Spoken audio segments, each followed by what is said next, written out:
What? This is a lawyer in the state of Colorado telling you that the DA has the power to guarantee indictments by the way they present. Commander John Eller. He was the one who concluded from the beginning that I killed JonBenet. What are the odds we have two people close association with the Navy? JonBenet. Eller set the theory in motion and his minions dutifully followed. Question number 3. Can the DA block certain witnesses from testifying?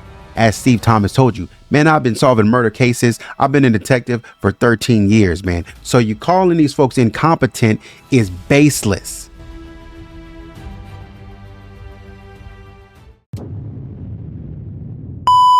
Okay, so continuing down this true crime journey of ours, looking at JonBenét Ramsey and trying to understand a little bit more about the grand jury process. We've been speaking about DA, District Attorney Alex Hunter, and we've been discussing him in the context of his control over the process. I wanted to understand a little bit more about the process of the grand jury in terms. So I went out and got a few articles, and what you're seeing is something that I use, and maybe some of you are familiar with it, and maybe you aren't, but something that I use in my homework a lot of times is called Notebook LM. And essentially it is, you can put several sources, a lot of sources in here. You can put several sources in here and kind of get a summary. You can get sort of like, you can generate like a little podcast for yourself that kind of gives you a briefing on what the articles are talking about. Now it's not going to lay out everything, but you can create like a briefing doc, a timeline, a FAQ sheet, and a study guide. And I found this like very useful. So what I typically do is I might go in and kind of put some articles in there or something like that, some journal articles or something like that I need to read for class or something like that. And you sometimes you get pulled down in the weeds and stuff like that. So basically I kind of use this to say, okay, how can I hear this in a more layman's perspective of this? And so that's kind of what I was looking to do here. Kind of looking at the Colorado grand juries and indictments comprehensive overview. And so I pulled several texts, and just so you know, the text that we'll be referring to, the first one is going to be how grand juries operate. And this is from a Denver crime lawyer, Michael Steinberg. And he kind of wrote this. And so I pulled from him. And so this is going to be pulling, some of their stuff is going to be pulling from this. And then Justice Manual, United States Department of Justice, Grand Jury, Title IX, Criminal. So just kind of going through these things as well. So it's going to be pulling from this source as well. And so essentially, again, what this Notebook LM is going to be doing is when we ask it questions or something like that, it's going to be pulling from sources. So what I want to do is go through 5 different questions that I had for it. Another one is going to be Colorado State grand juries, are you a target, by once again Michael Steinberg. And I think I did like 6. Okay, so another one is going to be the Journal of Criminal Law and Criminology, Volume 75, Article 4, Issue 4, Winter 1984. Role of the prosecutor inside the grand jury room. Where's the found line? This is by Peter F. Vira, I believe. And when I looked at Peter F. Vira, I think this is him. I think this is who he is. Just kind of highlights his experience, stuff like that. Bar admissions, D.C., Illinois, Pennsylvania, U.S. District Court of Northern District of California, District Court of D.C., Court of Northern District of Illinois, Eastern District of Pennsylvania, Middle District, and Western District of Pennsylvania, U.S. Court of Appeals, 3rd District or 3rd Circuit, and U.S. Court of Appeals, 7th Circuit, Duquesne University School of Law, JD, Duquesne University, BA. So these are the sources that I'm pulling from, or just kind of going back. He wrote this paper, if I'm understanding correctly. And then this source, Colorado Revised Statutes, Title 16, Criminal Proceedings, 16.5, Grand Jury Reports. And if you remember, this is the CRS are the and I think it was HB House Bill or something like that that Fleetwright referred to prior in a prior episode where we were kind of looking at, and Fleet was sort of warning us that, hey, John Ramsey and Patsy Ramsey might try to shut us up. This JonBenét Ramsey case has sort of floated to the top to the governor's office, and so Alex Hunter kind of knows that his time is short. Governor Romer knows that his time is short. And so there's a meeting, and Chief Kobe knows that his time is short. So there's a meeting of the minds. They're getting together, and now they might start trying to push. They know that the grand jury is an investigative tool, but they might start now trying to push forward and say, okay, we're not going to use, and this was Fleet White and Priscilla White's inclination, that they said we think we have an inclination that this grand jury tool, let's call it that, is not going to be used to investigate more about JonBenét Ramsey, more about this case.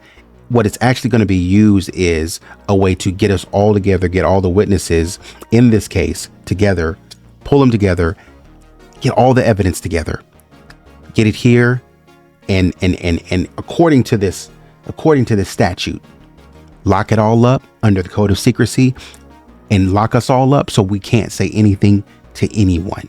Now, a couple of jurors have gone on, and we might touch on a little bit after these 5 questions, maybe we'll see, but to see what they said and stuff like that and their feelings, of course, under their cloak of secrecy, but they still spoke out under a little bit of secrecy of their own. And so essentially, this is one of the sources that we'll be using. This is another source. Opinions of the Colorado Supreme Court for past 12 months are available to the public. And number 03SC209 in RE 2000 through 2001 District Grand Jury in, and for the first Judicial District Grand Jury report, response to grand jury report, right to discover grand jury record due process.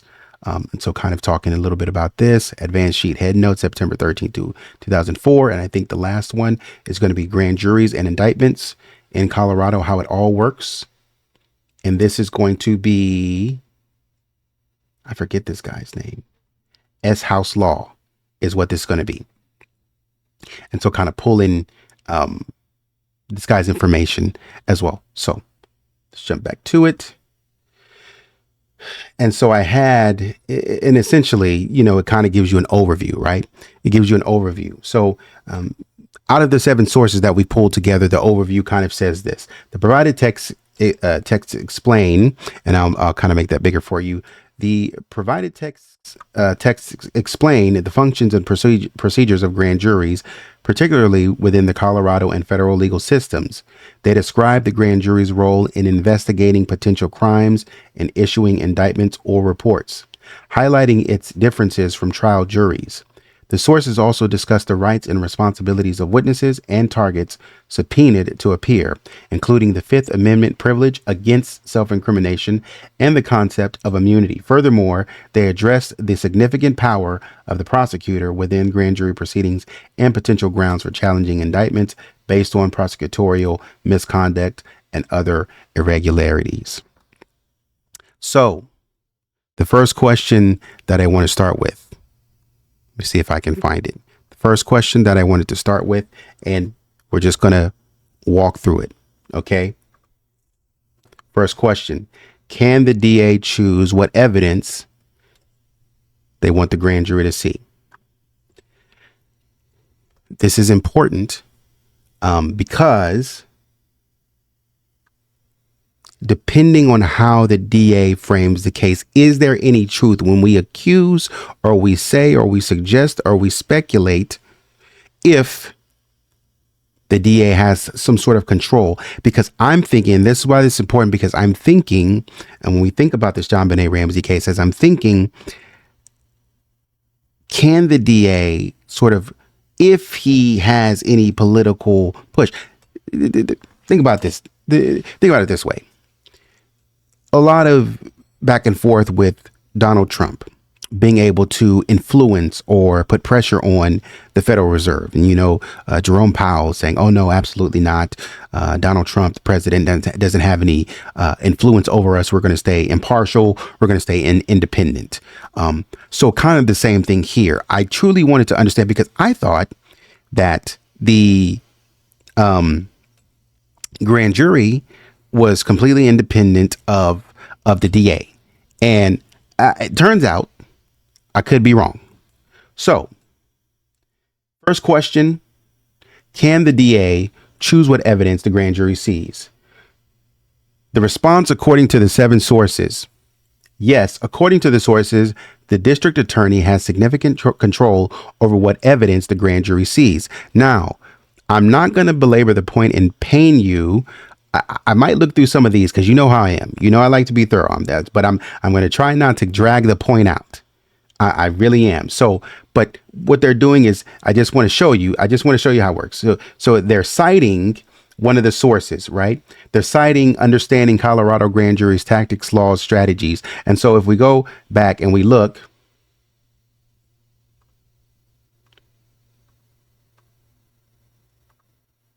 Understanding Colorado Grand Jury's Tactics, Law, Strategy, blah, blah, blah. So Colorado State Grand Juries, Are You a Target? Michael Steinberg. So it's pulling from that. Okay. So once we go back, and what was our question? Yes, according to these sources, the DA does have significant control even over what they see. And they cite this. So the grand jury permits the prosecutor to go where the police may have been unsuccessful without this investigative tool. When the grand jury is used as an investigative tool, it can issue subpoenas for witnesses who have yet to be interviewed and develop new evidence that is yet to be collected. Absolute power and control over the grand jury. The grand jury is run by the prosecutor. He or she sits alone in complete secrecy. The grand jury prosecutor not only controls the process, but jurors more than defer to the prosecutor's control. When compared to criminal trials, defense attorneys or supervising judges in the grand jury have little or no control over the prosecutor's near absolute power and discretion to, in any way, challenge his or her actions. The control and power prosecutors have to influence the outcome of the proceedings is legendary and practically guarantees their ability to secure indictments in almost all cases. What? This is a lawyer in the state of Colorado telling you that the prosecutor, this is going to be the DA. The prosecutor has the power to legendarily and practically, let me get back to it, guarantee their ability to secure indictments by the way they present. So I can steer you, if I'm understanding this correctly, I can steer you toward an indictment and toward the indictment. This is me. This is me talking. This is what I'm thinking. This is how I'm reading it. This is Cato. The DA has the power, if I'm understanding, has the power. I'm not saying he's doing it, but has the power to lead you to the indictment that he wants you to go to. That's going to be important because I can lead you to an indictment that I want you to go to. Now, of course, that would be if you talk to Alex Hunter, he's going to say, I'm an officer of the court. I'm doing everything I can. And he said that in articles. I have no further comment, but I'm doing everything I can to be a good steward of the court and stuff like that. And so I would never mislead anybody. I would never misrepresent the law. But it depends on what you believe or what you're trying to prove. And if you have any proof for anything. So essentially, that's where we are. Prosecutors present evidence to the grand jury. This includes documents, physical evidence, and most commonly witness testimony. The prosecutor decides what witnesses and documents to subpoena. Okay. And this is pulling from prosecutor in the grand jury room. And this is Hogan versus the United States. And I promise you, I'm not gonna do this. I'm not gonna do this all the time. I just want you to know that trust me, I'm pulling from, okay, let me see if I can find it. Hogan versus the United States. Man, I know I saw this somewhere. Oh, this might be it. I think.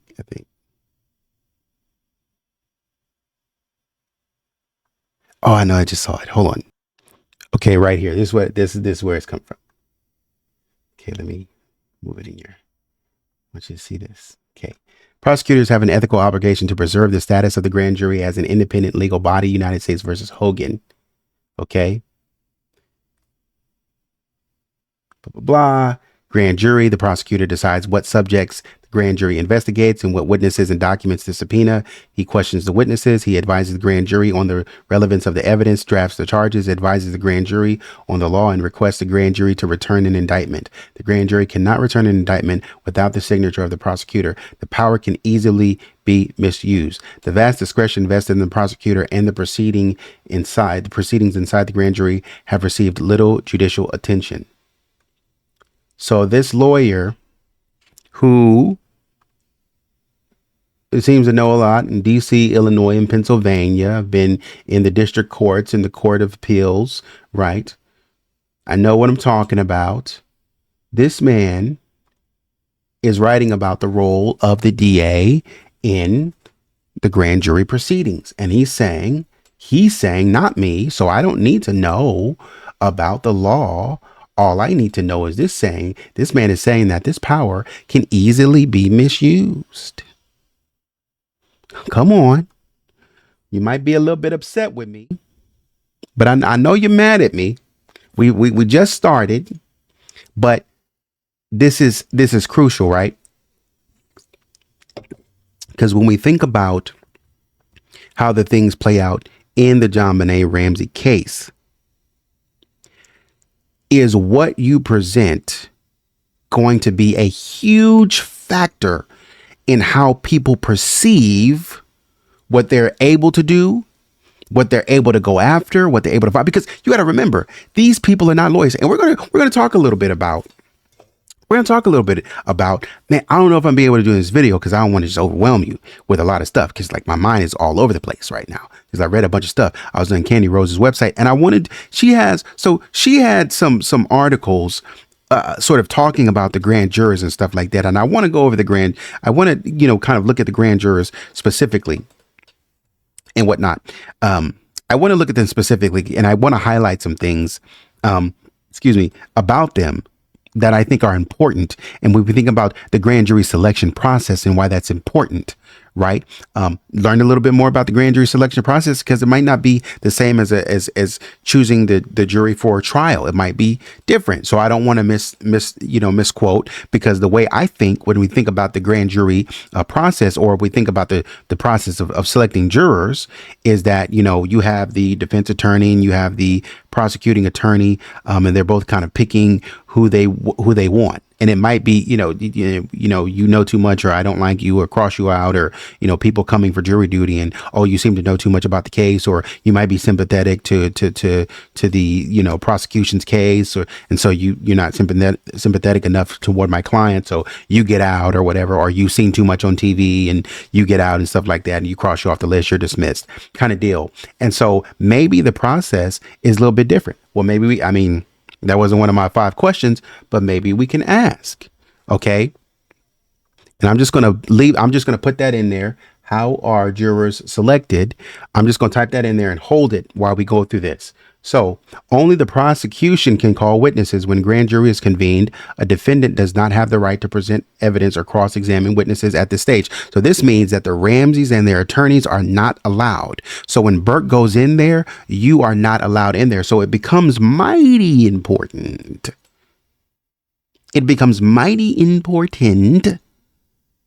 For me to be able to prepare my son to go in there by himself to make sure that he is locked down, he is locked and loaded.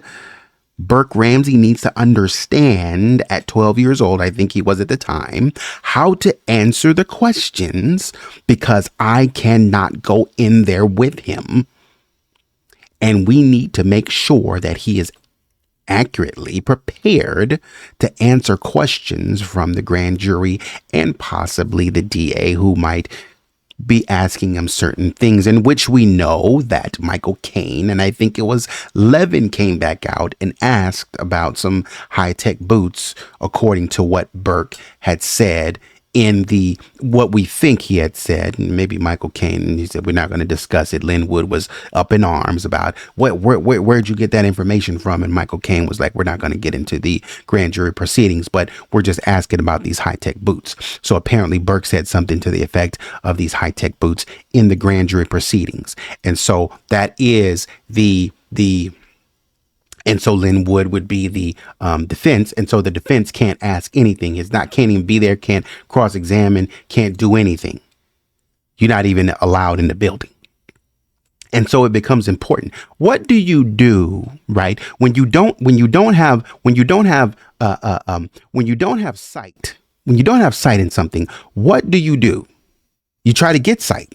When you don't have insight or you don't have visuals or vision into something, what do you try to do? I try to get in there to try to understand. Everybody does that, right? Everybody's going to want insight. When we think about that's why insider trading exists, because I want to have the best bet to make the most money. That's why people do that all over the world. When we think about behavioral patterns, behavioral analysis, when we look all over the world, what you will find in every avenue, all over YouTube, all over the stock market, in corporate, highs to lows, in school systems, wherever, you are going to find elements of greed and elements of cheating.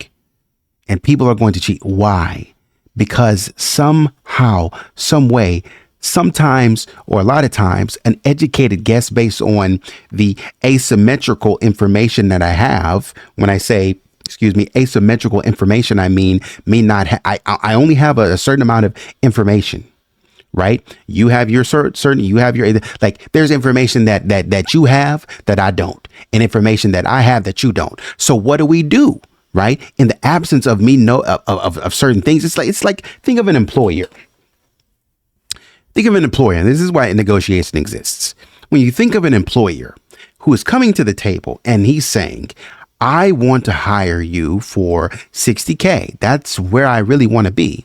But the employee's saying, I think I'm worth more than $60K. Let's start at 70. You see what I'm saying? And so they're working towards something. There has to be a negotiation because the employee doesn't know where the employer is going to land, right? That's asymmetrical information. I don't know where you're going. I don't know where you are. So I'm just going to throw a number out there. And the employer doesn't want to throw anything out there because he just wants to kind of see where the employee is going to land, because the employer might say, I'm willing to pay 60, but the employee might say, oh man, I might take 50. Oh, well, great. I saved $10,000. I only pay you 50K. That's great for me. Let's accept it at 50K.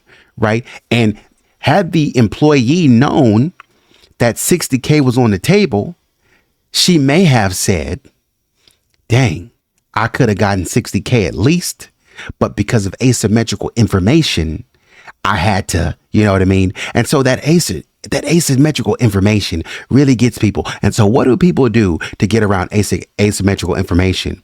They do what one of the attorneys from Hal Haddon's office said they would do in 1988. That's why the behavior is going to be there.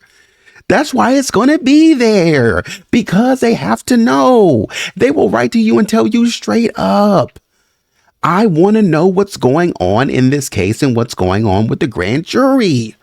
So you have to tell me. So I need to get in the councils and understand what bills are being pushed through and passed, and going and confirm to me what's going into law, what statutes are going into law, so I can know for a fact when I push this is beneficial for me and my clients and my firm. We already know how we're going to make money off of this. Come on. Have you ever worked for a corporation or a small business firm where you are trying to bring a new product to market? And so you know everything about this product and you know how you want it to work. And so you get the attorneys involved and you go out to lunch for a steak dinner, After hours at 7:30, we all pull up to the steakhouse suit and tie, sitting down at the steak, eating steak and potatoes. But now it's time to get down to business. We all look good. We all look nice. Thanks for driving 45 minutes across town to meet us here. But let's get down to business and let's talk about what product we want to make to put on the market. And if that product is implemented, we've sat down for 3 months talking about this. So if this product is expressed or given to anyone else, we know what is in this product. So when I go to my clients and I discuss this product, you might not even know that this product was available in any other firm. But guess what? I have the upper hand because I know this product in and out. I made it. And I've consulted with the attorneys and we've come up with this product. And so now I've been selling this to my client. And so the only way the word gets out is because a client of mine comes and says, hey, I like your prices and the fees for your service, but I think I can get this cheaper somewhere else. And they take my product to somebody else, which I've seen done, take my product to somebody else and say, can you do this better? And the person looks over and says, man, I've never seen this before. We'll have to try to figure something out and figure out a way to kind of create something like this. And that's how the information gets disseminated. But we've been working as the ones who created it. We've been working with this information. And that's why we get to charge all the money that we've been charging in the fees, because we are the experts on this. So guess what? This is what the attorneys, Hal Haddon and company, Morgan and Foreman, are trying to do. They're trying to dive because I can't see in the process, in the grand jury process. I need to get inside to understand this. And that's exactly what they're going to try to do, because I can't cross-examine anyone and I can't stop them or object to what they might ask Burke. So I teach Burke how to talk. The grand jury is run by the prosecutor, who controls the process. And this is coming from, again, understanding, I think this is Michael Steinberg. This is coming from his article. Only the prosecution can call witnesses when a grand jury is convened. A defendant does not have the right to present cross-examine. Prosecutors are instructed to present hearsay evidence on its merits so that jurors are not misled about its quality. Heavy reliance on hearsay is disfavored. The prosecutor must advise the grand jury on the law. The prosecutor can summarize the evidence for the grand jury. However, there are also some limitations and expectations on the prosecutor's control over the evidence. It is the policy of the Department of Justice that when a prosecutor is personally aware of substantial evidence that directly negates the guilt of the subject of the investigation, the prosecutor must present other or otherwise disclose such evidence to the grand jury before seeking an indictment. So if you know that, this might let them off the hook, you got to say something. The prosecutor has an ethical obligation to preserve the status of the grand jury as an independent legal body and must not mislead the grand jurors by the type of evidence presented. In summary, while the prosecutor has considerable discretion in presenting evidence to the grand jury, they are expected to act fairly and disclose substantial exculpatory evidence. The grand jury itself also has the power to request additional evidence of witnesses. I wanted to know, and this is not inside the 5 questions, I wanted to know, how are jurors selected?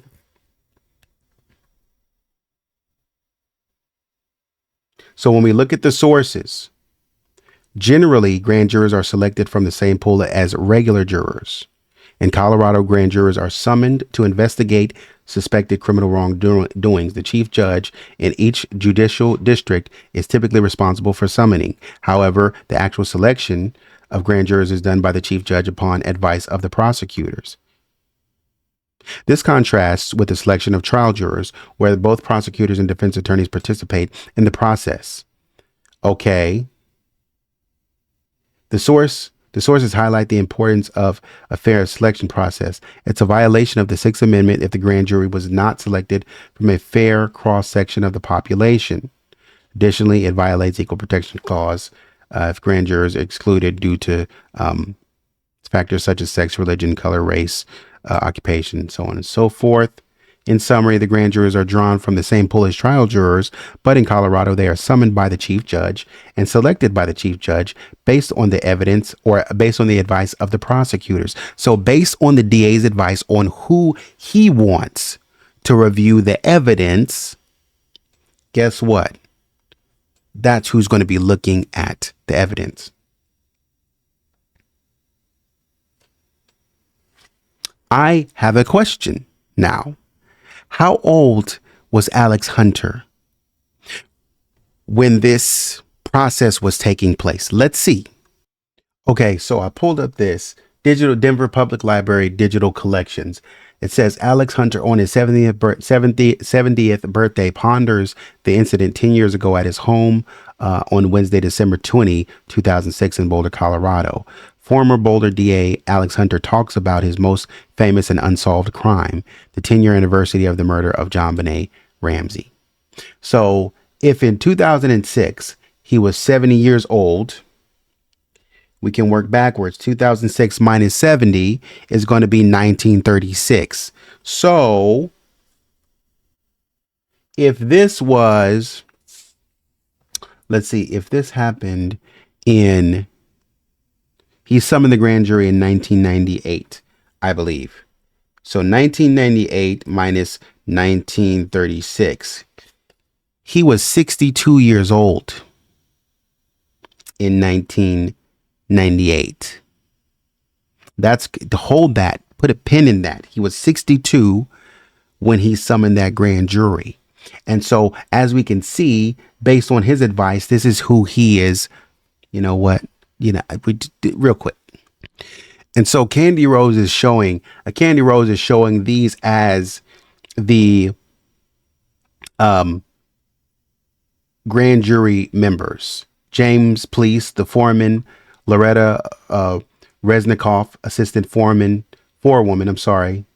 Elizabeth Ancherico, Michelle Zopek, Francis Diekman, Josephine Hampton, Martin Cordes Jr., Susan Lefevre, Barbara McGrath Arnold, Martin Pierce, Tracy Valad, and Jonathan Webb. Okay, moving forward, I wanted to get to their ages. So let me see if I can't move toward that really quickly. I'm sorry. I want to get to their age.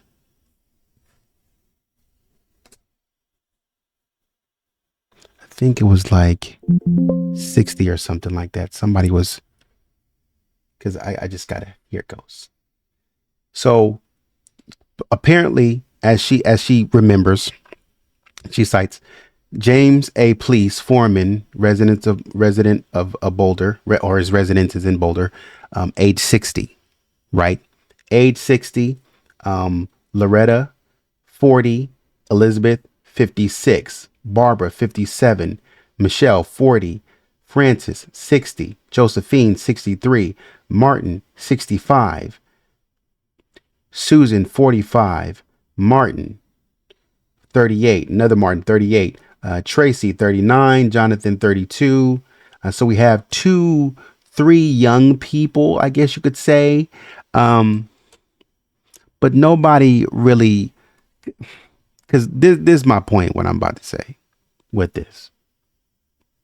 James was not excited about serving as the Daily Camera points. He said he knew that he knew both DA Alex Hunter and Chief Deputy Peter Hofstrom from being, so these are both in the DA's office. He's involved in illegal actions stemming from school bus accident, which involved one of his daughters. So one of his daughters was injured. So he's picked. So this is an older gentleman with kids. Okay. Loretta. Blah, blah, blah. She has 2 kids. Resident of Boulder. In the Navy. John was in the Navy. Has kids. Okay. Elizabeth, older, 56. Yeah. Older, 56. Moved here, retired. Listens to public radio. Enjoys 60 Minutes. Enjoys fishing. Barbara, 57. Colorado since 64. So she knows Alex Hunter for sure. She's from the community. Real estate license. Michelle, age 40. Nutritionist, works part-time, has 2 kids. Okay. Francis. So two kids, I'm immediately identifying with John.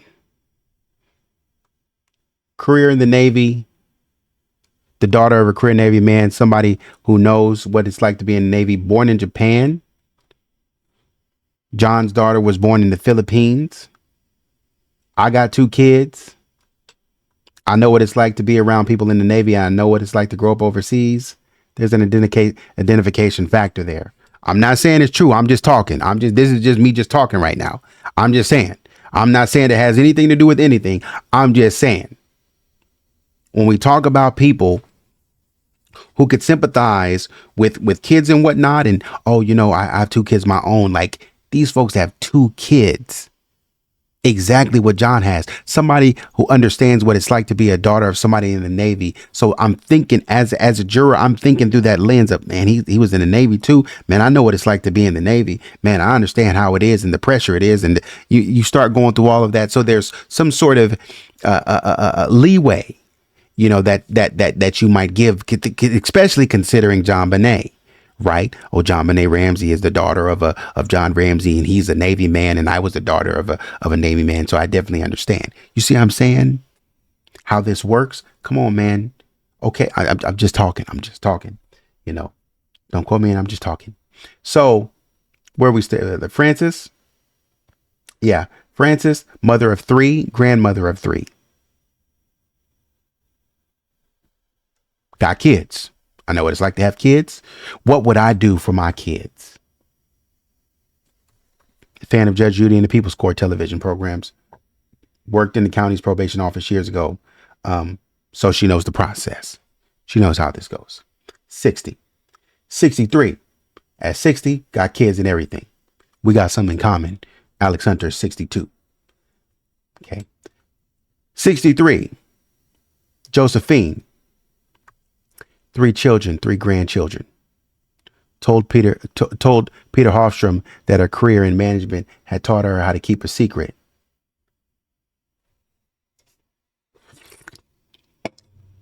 This is what the Daily Camera is reporting. You hear me? This is nope. This is what the Daily Camera is reporting. This is what the Daily Camera is reporting. Huh? I'm telling Peter Hofstrom, I know how to keep a secret. I know how this whole bureaucratic red tape system works. I know.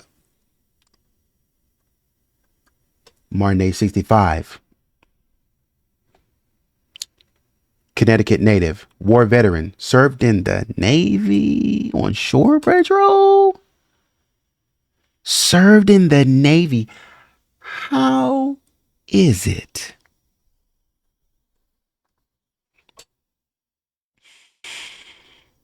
What are the odds we have 2 people serving who had close association with the Navy? How is it? What are the odds? What are the odds? 2 people who know what it's like. Okay. Susan Lefevre, 45, told prosecutor Hofstrom she had prior experience as a juror several years ago in an assault case, moved in from California to work for a nonprofit, listens to NPR, participated in blah, blah, blah, blah. Okay. I know what it's like to be here. Saw a couple people like that. Martin, 38. Martin, age 38. Former utility company technician, 30-year resident of Colorado. So he's been here. He grew up on a farm in Nebraska.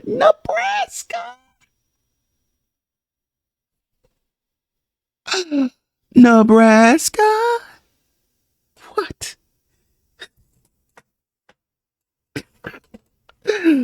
What are the odds? Navy? Nebraska? You found somebody who grew up on a farm in Nebraska.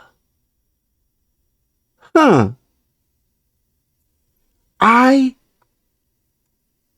am worried about putting someone on trial who doesn't deserve to be. That would stick in my mind. Aha!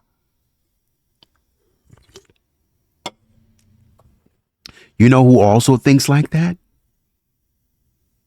And they'll say it to your face.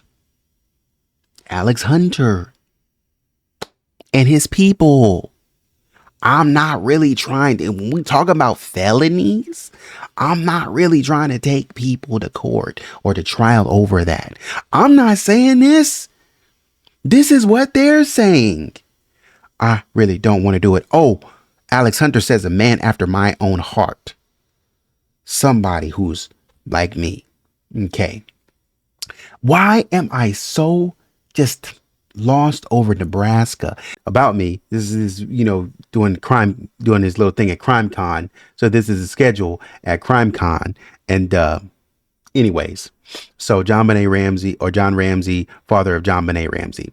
About me, John Ramsey was raised in Lincoln, Nebraska, attended Michigan State University, earned his bachelor's degree and his master's degree, served as U.S. naval officer in Vietnam era for about 8 years at the rank of lieutenant commander, worked computer technology company, so on and so forth. So it's like I saw it. It's a Lincoln, Nebraska. Back to the topic at hand. Grew up on a farm in Nebraska. Well, I'll be dog. What are the odds? Okay. Tracy moved here in the 60s, single mother of 2 teenagers, goes to night school. Could understand somebody hustling. Has 2 kids, 2 teenagers. This 2-kid thing. Okay. And then Jonathan, University of Colorado grad student, chemical engineering. Moved to Boulder, graduate degree from Georgia Tech, secure chemical journals and blah blah blah. So let's backtrack a little bit and see what the commonalities with the Ramseys. Okay, peace or please. The architect of the Boulder Annual 4th. So, anyways, licensed pyrotechnician. Was born and raised in Pueblo. So he has ties to Boulder. He has a daughter who is a biophysicist, and another who is studying to be an attorney. Knows DA and Hofstrom under negative terms with an incident from the school bus, which he sued after the accident. So I don't know how long ago that was, but 2 kids, age 60. Hunter is 62. 2 kids. John Ramsey was born in 1943, I think. So 1998 minus 1943. John is 55. So this is his age range, right? 60.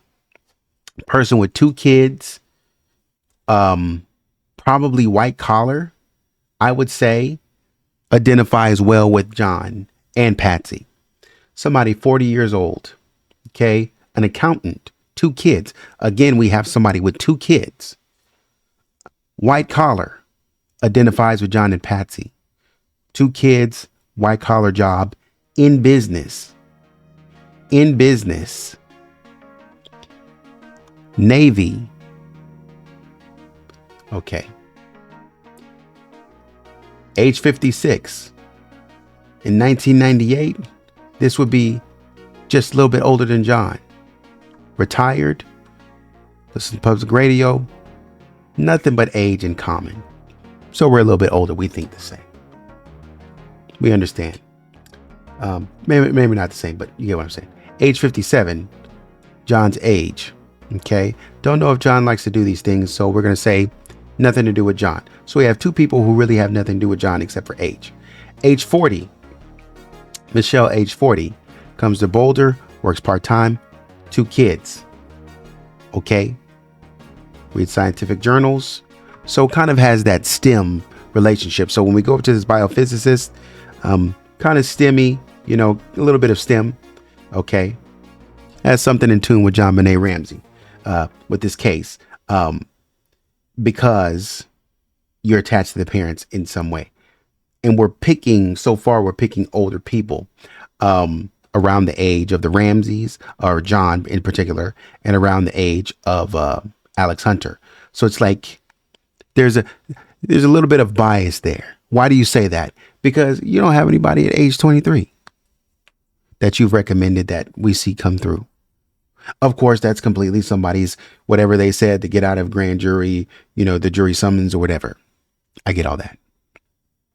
But we don't have anybody but older people here representing the population that follow after your thought process, that understand your life experiences. Maybe some of the younger people may have been able to see it differently. Furthermore, not only are we talking about older people, there's nothing wrong with that, but we're talking about older individuals who have kids. So they would be more sympathetic to somebody with kids. So if Burke walks in the room, they have kids, they're not going to really be trying to go at Burke like that. They're just going to be like, oh, I'm so sorry that you've been traumatized by this. And they might be prone to kind of steer or shy away from certain conversations because they're like, man, I see this is somebody that reminds me of my kid. This is somebody that reminds me of my grandkid. Look at him. He's sitting there looking so cute. And so we might get a little bias in there just because. Okay. Francis, age 60. Again, John's age range. So and D.A. Hunter, mother of 3, grandmother of 3. So I identify with you on the kids. Worked in the county's probation office, so I understand a little bit. Camping, fishing, sewing, crafting, reading. So you might identify with Patsy a little bit on that sewing and the crafts and stuff like that. Okay, Josephine, age 63, born in Iowa. Huh. You know who else was born in Iowa? Or had ties to Iowa? James Ramsey. Who is that? It's John's daddy. Iowa. 3 children, 3 grandchildren. Told the prosecutor, Peter Hofstrom, everybody having conversations with Peter Hofstrom. Everybody is having conversations with Peter Hofstrom. I know how to keep a secret. I've been in management. I know what it's like. Photography, little artsy. Okay. Listen, a little light rock. You know how it is. Age 65. Alex Hunter's age range. Connecticut native, war veteran, served in the Navy, shore patrol. So you get it. You identify with John on that front. Reading technical books, maybe STEM related. Susan, age 45. Told prosecutor Hofstrom prior experience as a juror. Boy, Peter, you really talking to everybody, huh? You really getting around talking to, tell me, Peter talking to everybody. Tell me everything tell me about yourself. Yeah. Okay. Nonprofit organization, watches science fiction on television. Well, a lot of STEM related stuff in here. Huh.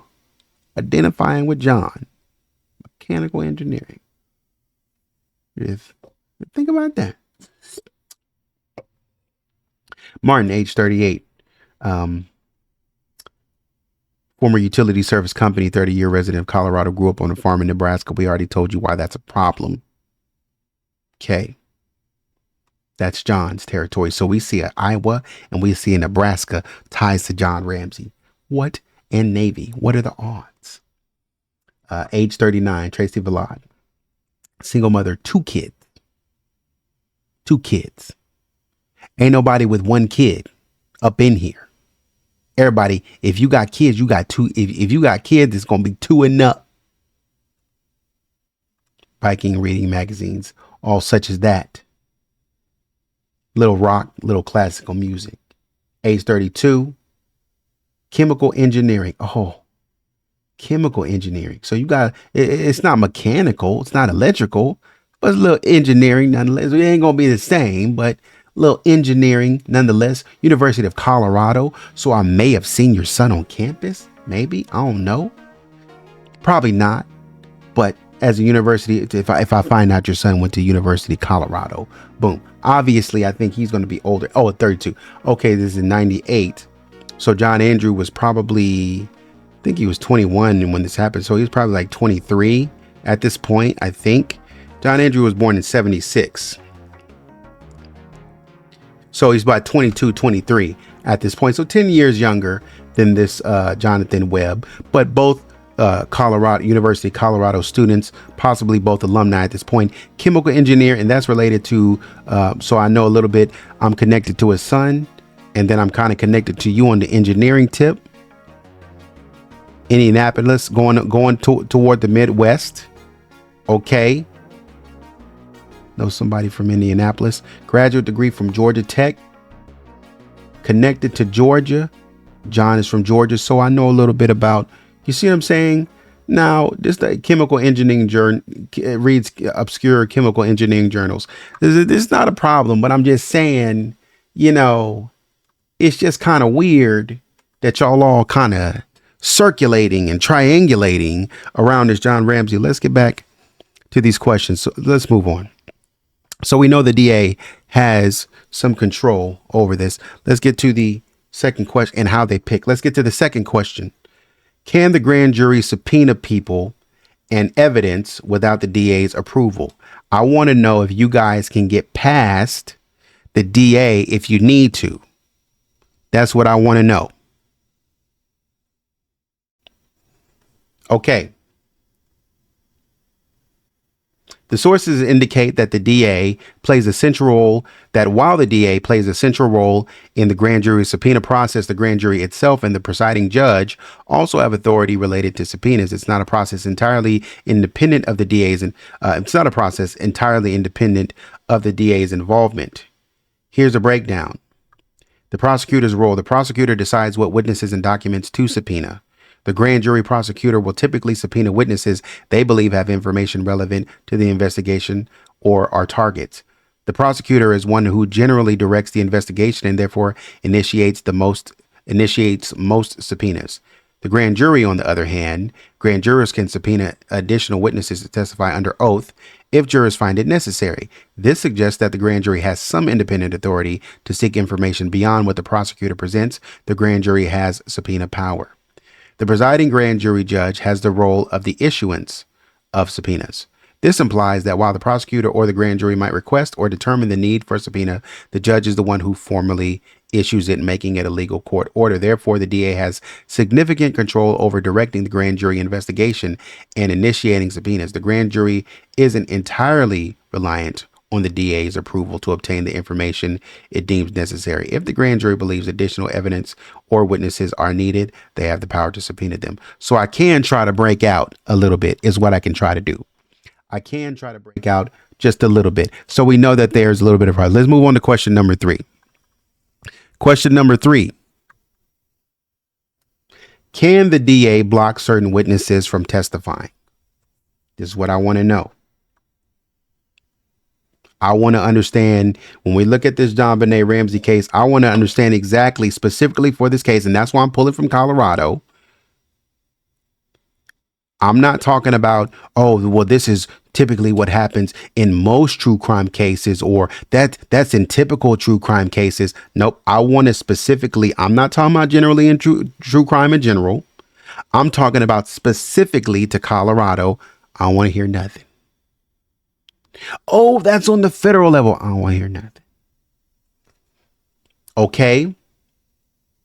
The question, can the DA block certain witnesses from testifying? Looking at the sources, the question is whether they can do this. It's quite complex and depends on the circumstances. While the DA exerts significant control over the grand jury process, they may not have absolute authority to prevent all witnesses from testifying. The DA's control over witnesses. Generally, only the prosecution can call witnesses when a grand jury is convened.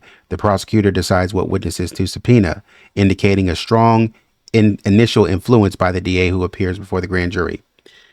The grand jury's independent power, despite the prosecutor's influence, grand juries can subpoena additional witnesses, citing previous response. Limitations related to exculpatory evidence. The sources indicate that there are limitations on the prosecutor's power to control all information presented.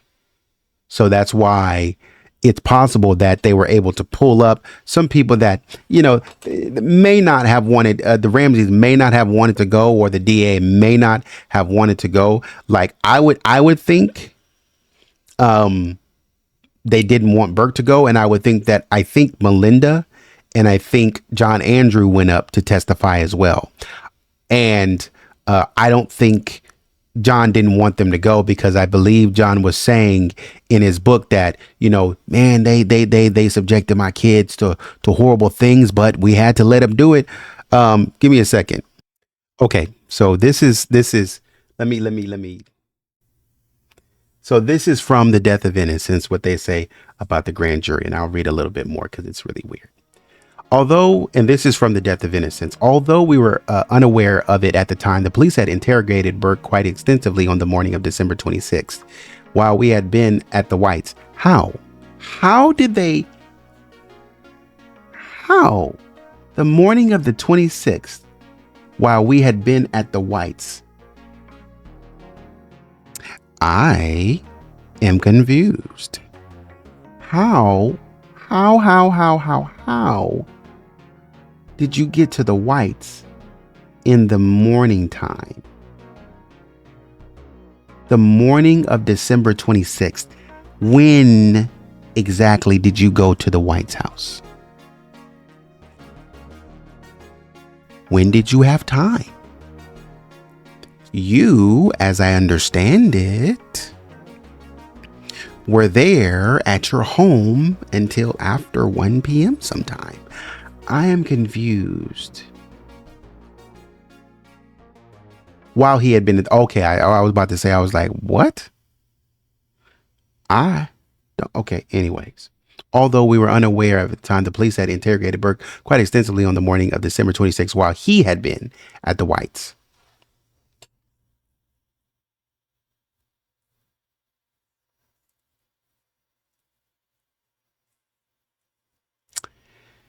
If that is the case, we ain't never seen that tape and we ain't seen those transcripts. Somebody, please, if you know where those transcripts are, please help us, because it's funny too that that Patsy and John are saying this. It's funny, but in their interviews in 1997, or maybe I'm wrong. Maybe it's not 1997. I think it's 1997 when Patsy is in an interview with Lynn Wood. No, it had to be 98. In the interviews in 1998, when Patsy is in an interview and she has, and she's in an interview with Levin and Michael Caine, and she has Lynn Wood with her. Lynn Wood jumps in and they're asking about the high-tech boots. And Lynn Wood only mentions the 3 interviews that Burke was a part of that we know about. Those 3 interviews that we know about. That's all he mentions. He never mentions, and by the way, the tape that you guys have recorded of Burke. As far as I'm concerned, police cannot legally question a child without a parent or guardian's permission. They claimed in their written report that they had received permission from his grandmother to do the interview. At the time, his maternal grandmother, Nedra Paul, was in Atlanta, and his paternal grandmother had died before Burke was born. That's true. She died in 1978. The police tape recorded the session. We don't know if this is true. We don't, that's propaganda. We don't, if you know where it's at, please tell me, because we don't know if that's true. That's propaganda. We don't know the police recorded anything. What are you talking about? However, we didn't learn about this interrogation until Burke was subpoenaed to appear before the grand jury in 1999. Soon we learned that the police supervisor in charge of the investigation and head of the detective division was Commander John Eller. Of course, he never once talked to us or sat across the table from us, yet apparently he was the one who concluded from the beginning that I killed JonBenet. Eller set the theory in motion and his minions dutifully followed. Okay. Eller had kept the FBI out of the case. Oh, really? This is a lie. False. No, they didn't. And refused to refused help from those more experienced with murder cases. Let me, I gotta say something about it. Let me say something about this. Let me ask you.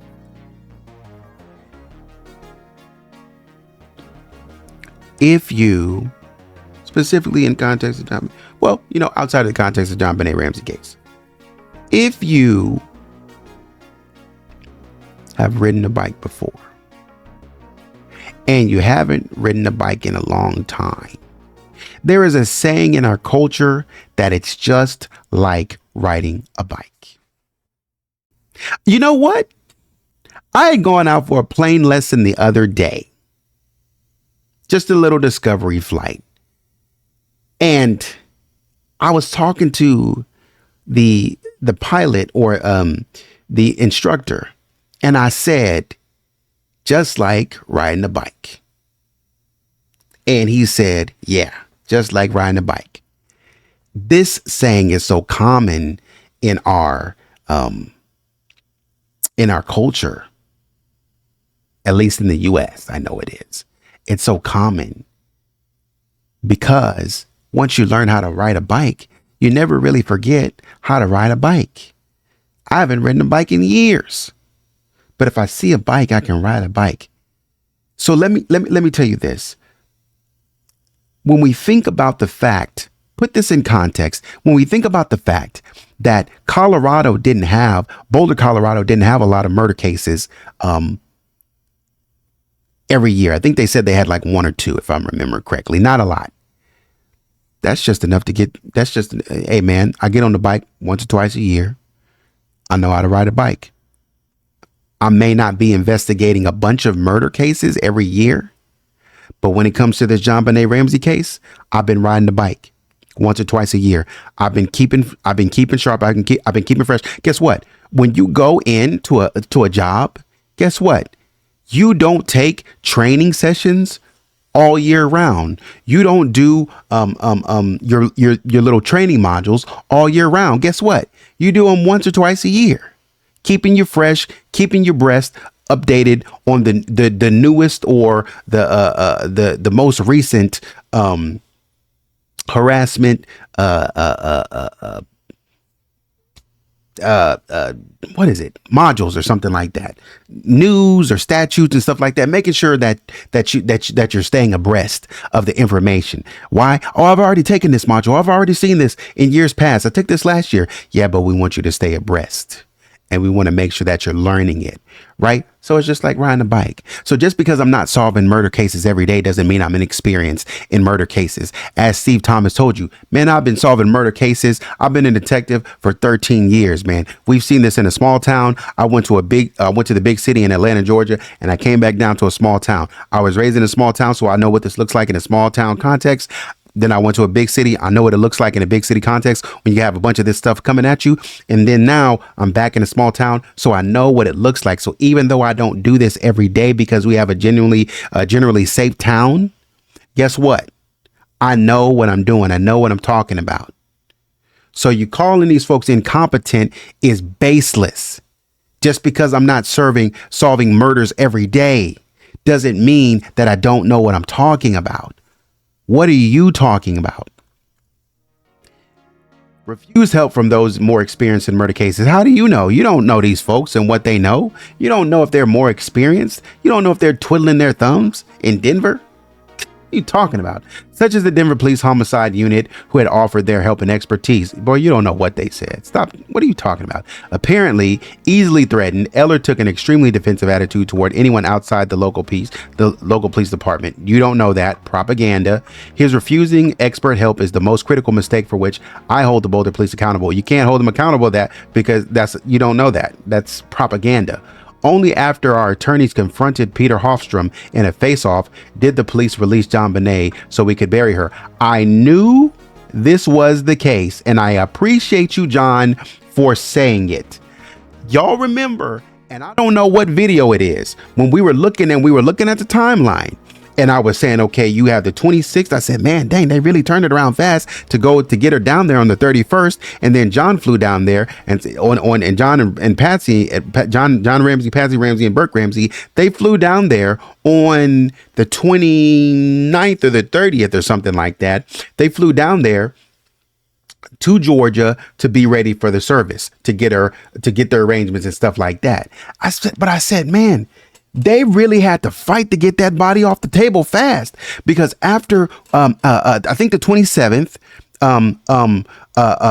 Dr. Meyer was still working on the coroner was still working on like the last touches, if I'm remembering correctly. He started on the 26th, did a quick overview, brought her in on the 27th, if I'm remembering correctly. I could be wrong, but then basically John and Patsy are like, let's take her off the table. And now JonBenet is being whisked to Georgia on a plane. So basically, and I was like, man, they really must have been, because I think that the police wanted to keep the body longer to kind of run some tests and make sure they understood everything else. But no, I was like, man, according to that timeline, they fought. I was like, they had to fight the police. They had to have fought the police to basically say, no, we're taking her away and going to bury her. And I was like, without collecting all the evidence? That's weird. We haven't even had a chance to kind of hold. I mean, obviously, we're going to let you, bury her and stuff like that. But, this case is big. It's huge. Can we have some time to figure out what's going on? Y'all said, no, not doing it. Give us our daughter so we can bury her. And I knew it. We confronted Peter Hofstrom and said, we need our daughter. But according to the Vanity Fair article, you ain't confront nothing. Peter Hofstrom was all too willing to give it to you. You didn't have to confront Pete. Pete was like, oh, absolutely. Here, I'll see what strings I can pull. Mike Bynum had contacted Howe Mortuary in Boulder to handle taking JonBenet back to Atlanta for burial. Jeff and I went to the funeral home to finalize the arrangements, and learned that Howe's did not charge for their services when a child died. Okay, John. I protested, but was told that the tradition started when their father began the family business years earlier, and they intended to continue the practice. I discovered one of the first of many compassionate strangers whom we were to meet during our long ordeal. Okay. Anyways, so let me move this out of the way. My purpose was to get to the point about the grand jury. Anyways, so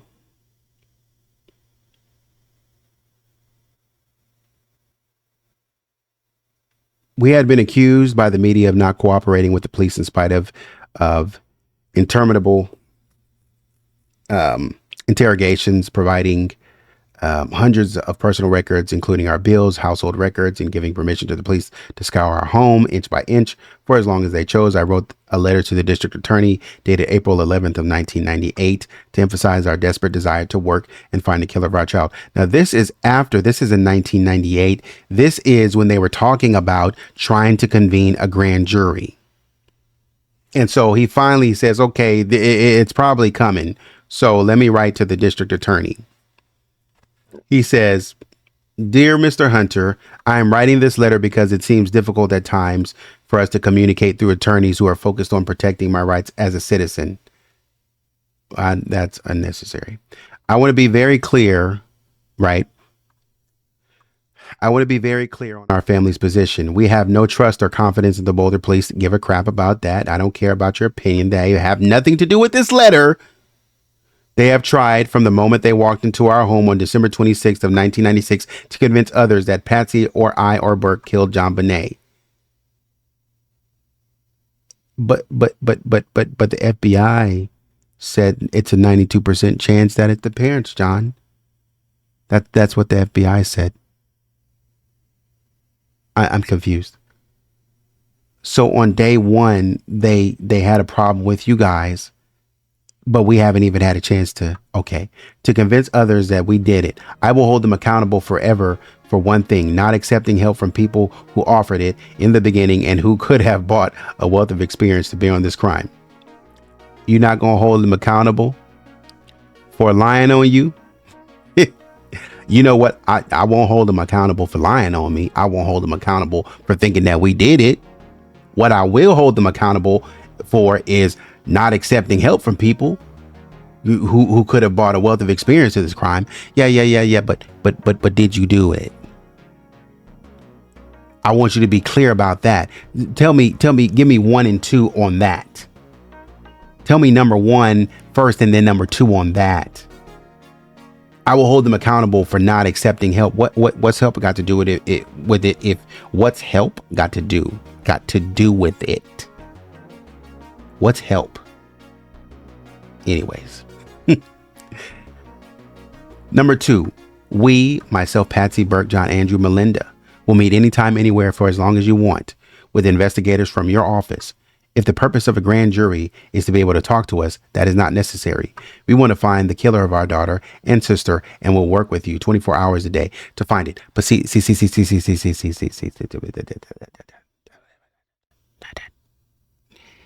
If you go in the grand jury room, my boy.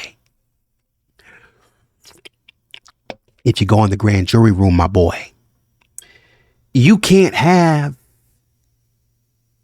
your attorney with you. And it is a mother freaking wonder that you were not subpoenaed. You know, that's crazy.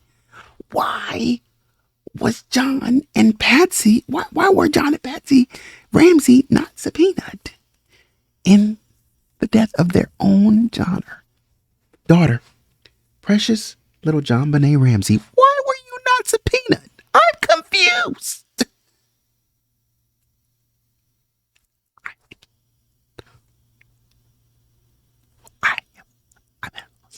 I'm at a loss. Why were you not subpoenaed? You are the most important. If we're going to file indictments against you, why were you not subpoenaed? Maybe I'm tripping. Maybe I'm wrong. Maybe I will find out that they were subpoenaed. Maybe I will. But at this moment, at this point in time, correct me if I'm wrong in the comments. I'm not afraid to be wrong. Why were you not subpoenaed? Okay.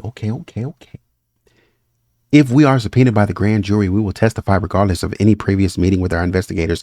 I am living my life for 2 purposes now: to find the killer of JonBenet Ramsey and to bring it to the maximum justice our society can impose.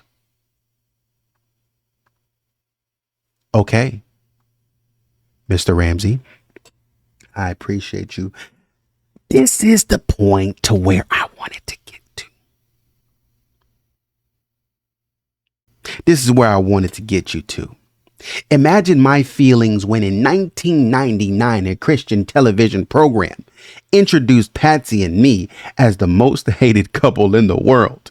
Thankfully, neither my mom nor my dad lived to see that day, but my children did. Each of my children was subpoenaed to appear and testify before a grand jury and explain the conduct of their parents who were under suspicion of murder. I desperately wanted to protect them from this assault. What assault? What assault? How are they being assaulted?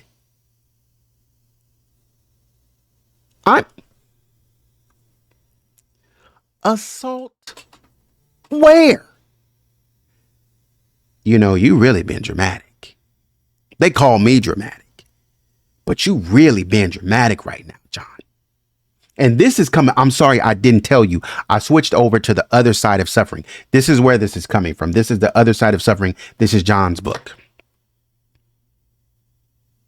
Each of my children was subpoenaed to appear and testify before a grand jury and explain the conduct of their parents. There's no problem with that, who are under suspicion of murder. I desperately wanted to protect them from this assault, but I was powerless.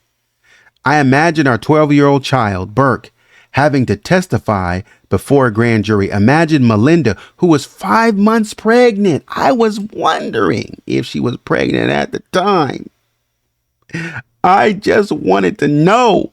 So we are dealing, if we go back to the list that Candy Rose gave us of the jurors who now not only have kids, but they have grandkids, and John and Patsy are they're about to be sitting in the same spot as having grandchildren. So not only are we the same age, not only do we have things in common like Iowa and Nebraska, places that we were raised, not only do we have history in the Navy and in the military, but we have kids, and soon we will have grandkids in common. That's six things. You hear me? 6. That's 6 of them things. How do you have so many similarities with these people so that it's possible that they will, okay. Imagine Melinda, who was 5 months pregnant, having to travel to Boulder to testify before a hostile prosecutor. You talking about Alex Hunter? I learned that John Andrew was treated very harshly by the prosecutor when he testified. I was angry about the treatment of my children, but could do nothing to change things or help them. I knew, however, that they would represent our family well. I was supposed to be the big, strong dad who protected his family from harm. The claws of persecution burrowed into everything I held dear and valuable. The day-to-day pain of loss sometimes was almost too intense to bear. I loved each of my children as much as I loved JonBenet. I had to be strong for them, for Patsy. No matter how shredded and painful my life had become, the pain of losing JonBenet, no disrespect, rest in peace, young queen, hurt as much as we could be hurt. The police and media assaults were insignificant by comparison, so why are we mentioning them? Why are we talking about what the police are doing? If the pain of what the police and the media are doing is insignificant by comparison, I have no need to talk about you. You mean nothing to me. I'm just worried about my daughter. All of you talking to me, but I can't hear you because all I'm worried about is my baby JonBenét Ramsey. That's it. Oh man, you seem like you're in a trance, because I am. I'm in a trance over my baby, so I can only think about JonBenet right now. So whatever you, John, what about this? What about that? I don't know what you're talking about, man. I'm really kind of zoned out right now.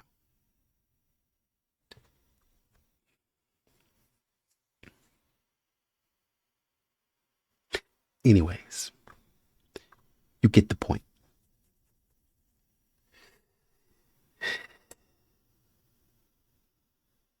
In conclusion, for number 3,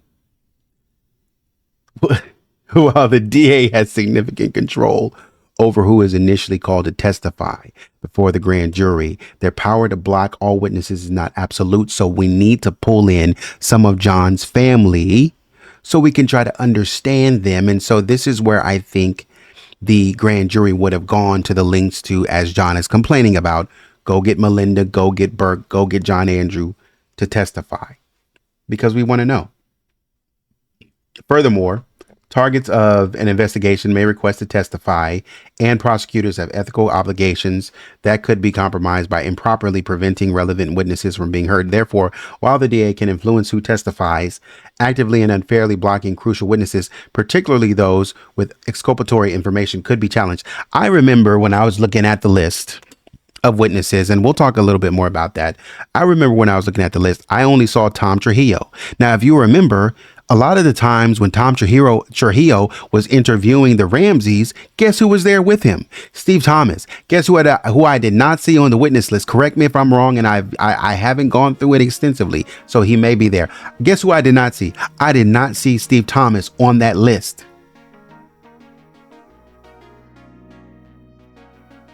Why would you take Trujillo but not Steve Thomas? D.A. Hunter had a hand in that. If you bring in Trujillo, but you don't recommend Thomas, then you might give these folks the idea, because they're leaning on you for your expertise as the DA. I don't know this stuff, man. Then that could lead me to believe that, well, maybe we get the story from one, but not the other. And we kind of go from there. Fourth question. Can the DA influence how the Ramseys answered if they were called? So if the Ramseys were actually called, can the DA influence? We know that they can take the fifth. We know that much. So what do these sources have to say about can the DA influence the Ramseys' answers? So if we look at the sources in our conversation history, it appears that the DA has several means by which they could potentially influence how the Ramseys or any witness answered questions if called before the grand jury. But there are also limitations and protections. So when we look at the control over questioning, the prosecutor conducts the questioning of the witnesses in the grand jury. They decide what questions to ask and the order in which they are presented. This allows the DA to guide the narrative and focus on specific aspects of the case, potentially leading witnesses towards certain responses or interpretations. Style of questioning. While there are limits, a prosecutor can ask hard questions with the intent of obtaining information. This could involve persistent questioning, confronting witnesses with inconsistencies and pressing them on difficult points. The manner and tone of questioning could influence a witness's demeanor and the way they formulate answers. So when you guys ask, this is a legal procedure. So not you guys, but when some people ask, what more do you want from these people? You are badgering these people, this, that, and the third. This is what the DA can do to them. If I go down because I have to look at your, what is it? Your body language. I need to look at your body language to understand the motivations. Guess what? If this is behavioral right here, this is behavioral analysis right here. I'm strictly reading your body language. Huh? The manner and tone of questioning could influence the way I ask you, and the manner in which I ask you, the tone in that I use could influence your demeanor. So as I'm talking to you, I see you shifting and moving and getting uncomfortable. And what's that going to do? That's going to give me a gut feeling. Now, John, you got mad at me because you said that, you decided that you were going to, from day one in 1996, that you decided that we did it. Based on your demeanor, Whitson, Whitson, Arndt, Whitson,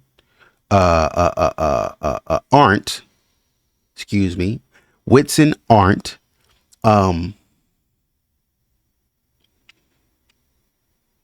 French, and Archuleta, the 911 dispatcher. 4 people questioned your demeanor. And from there, they took a step back and they said, tell me more. There's a ransom note. There's a note here. It says SBTC victory. What else does it say? I gotta go. Click. Not gonna tell me what else it says? Get off the phone and expect me to send a cop with incomplete information. Detective Whitson. This looks mighty similar to, say, that notepad over there. Come on, give me your handwriting. 92% of cases. Linda Arndt. Hey, they got to acting funny. I looked at John and it ain't feel right. I got to count the bullets. They looked at your demeanor. Okay. This is coming from, this is being pulled, the inspiration is being pulled from Denver crime lawyer Michael Steinberg. The questioning will resemble trial and deposition questioning, but without objections, unless the prosecutor views your client as a hostile witness or unless the prosecutor is setting a perjury trap.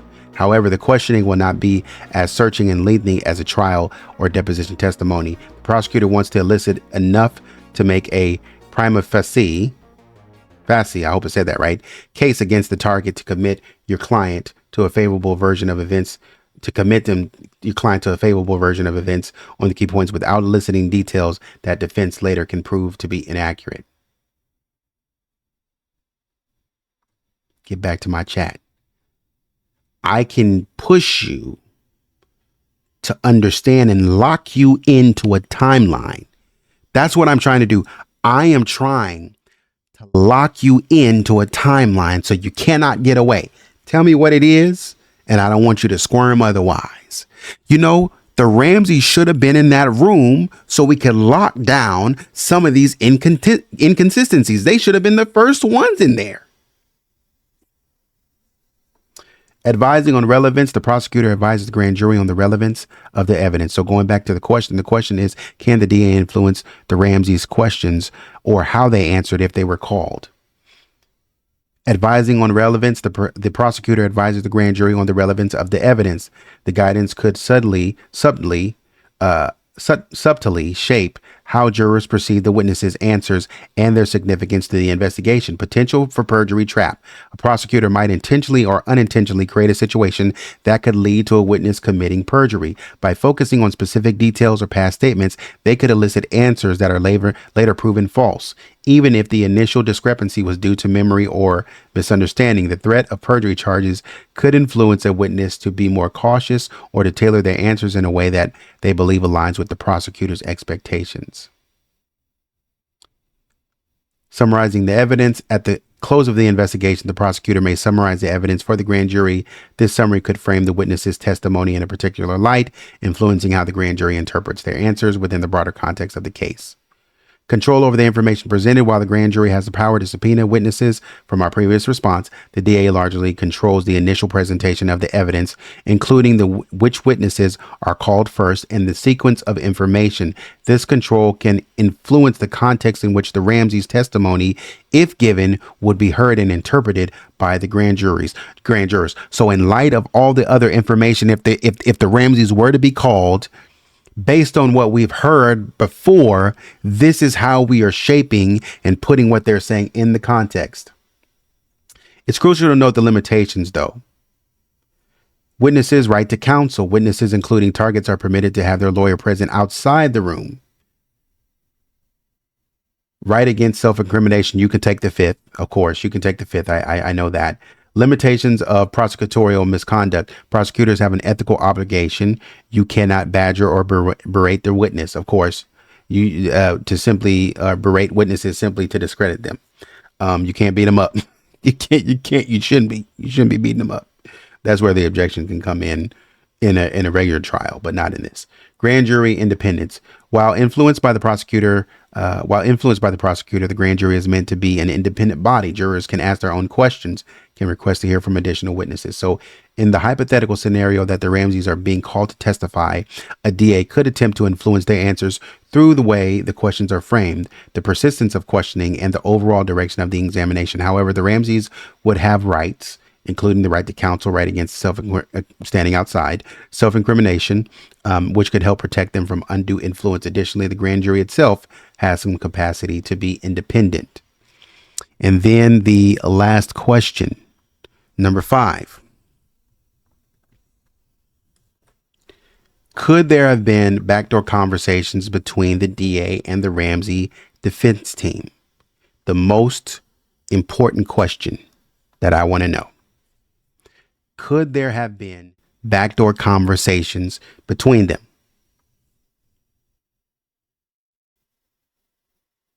See what they're going to tell us. Drawing on the sources, it's plausible that there could have been informal or backdoor conversations between the DA and the Ramsey defense team. And here's why. based on the information available. Normal communication between defense and prosecution. The sources indicate that communication between the criminal defense lawyers and prosecutors is standard as part of the grand jury investigations. Okay. Defense attorneys often contact the prosecutor to ascertain their client's status, witness, subject, target, understand the scope of the investigation, and potentially negotiate on their client's behalf regarding immunity. Negotiation and minimizing exposure. Defense attorneys are retained to vigorously attempt to limit or prevent exposure to the criminal liability of their clients. This can involve negotiating with prosecutors to get a pending criminal case dropped or otherwise minimize exposure. Such negotiations might involve private discussions. And like we said, what did we say? We said, or we didn't say, we showed how, according to Fleet and Priscilla White's letter, gentleman from 1988 said we need to understand these legal proceedings so that we can better assist our clients, and so we can know as soon as we need to what that means. Okay, seeking information. Experienced lawyers understand the advantage of any opportunity to obtain information from the prosecutor, and that it can shed light on the specific grand jury investigation. Informal conversations could be a way to gather such information. Proffer agreements and immunity.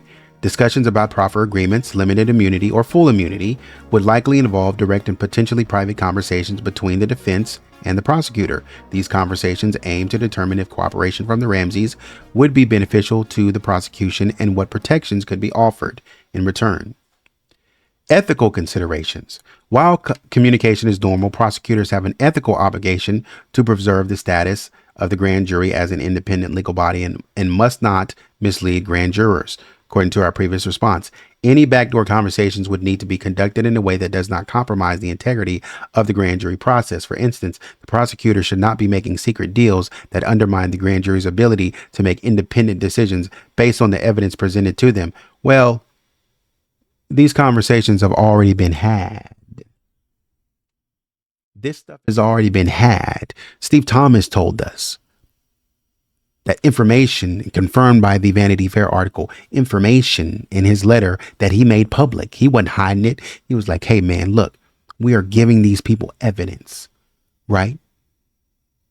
And so as these backdoor conversations have already been had, secret deals for information have already been had. And this is why Steve Thomas quit, because he was like, there's too many deals going on. Too many things undermining what we do as cops are going on. Secrecy of the grand jury. Grand jury proceedings themselves are secret. This is an inherent secrecy, means that informal conversations outside the room would not be part of the official record, of course, but that does not matter. That's not what we're talking about. We're talking about the secrecy of the record. We're talking about the secrecy of these conversations, these private conversations outside of any conversations here that might filter into what we call it in psychology. And let me make sure I got it right, because I want to make sure I don't want to lead you wrong.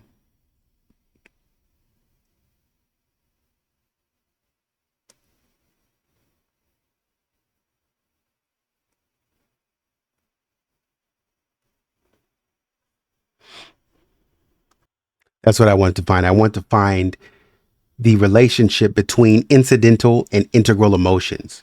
So when we're talking about these backdoor conversations, we're talking about these informal conversations are off of the record. Yeah. But incidentally, we know when we talk about incidental emotions, integral emotions are directly related. But when we talk about integral emotions are emotions that are directly related to a decision that you make. But if we talk about incidental emotions, these are things that are not directly related to the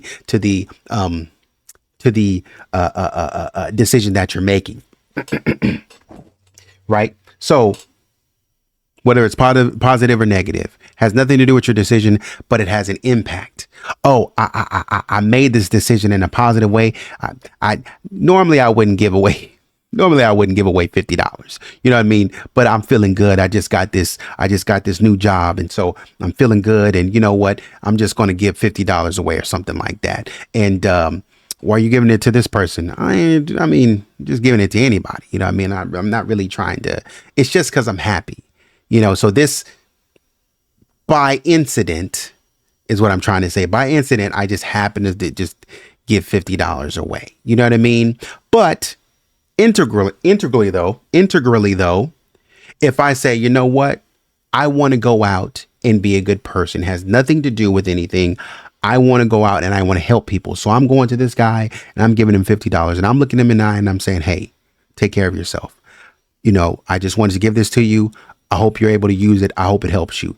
So that's directly related. I made a decision, boom, giving it to you. Whereas got a good job and I'm feeling good. Hey man, you get a car, you get a car, you get a car, you get a car. Everybody's getting a car. Why? Because I got a new job. What's that got to do with you giving people cars? I don't know. They don't have anything to do anything. I just feel good. I want to give people cars. That's what I feel to do. You see what I'm saying? So even though these conversations are not on the record, incidentally, they work into the conversations in the record because we may have had these conversations on the side. However, it is crucial to understand the limitations. No direct evidence in sources provided. The provided sources do not contain any specific information. I didn't look for these sources, just so you know. So I was just wanting to test the limits of these sources. I didn't go find sources that talk to this or, you know, had this conversation. The provided sources do not contain any specific information about conversations that may or may not have occurred between the DA and the Ramsey defense team. Of course not. Backdoor implications. The term backdoor might suggest conversations that were not transparent or potentially aimed at influencing the process in an improper way. While communication is normal, any such conversations would still need to adhere to ethical and legal boundaries. In conclusion, while the sources indicate that communication between defense counsel and prosecutors is a routine part of grand jury investigations, making backdoor conversations plausible, there is no direct evidence within these sources to confirm specific interactions occurred in the Ramsey case. Any such conversations would be expected to adhere to ethical guidelines to avoid compromising.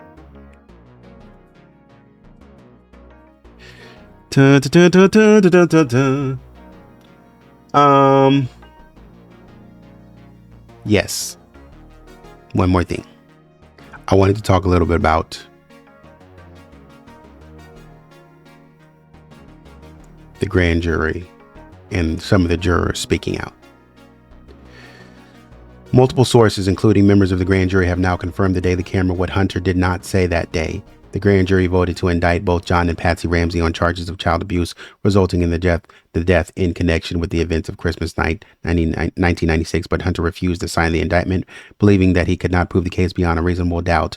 One legal expert, however, believes Colorado law may have obligated Hunter to at least sign the indictment, even if he neglected not to prosecute the case. We did not know who did what, one juror told the camera, but we felt the adults in the house may have done something that they certainly could have prevented, or they could have helped her, and they didn't.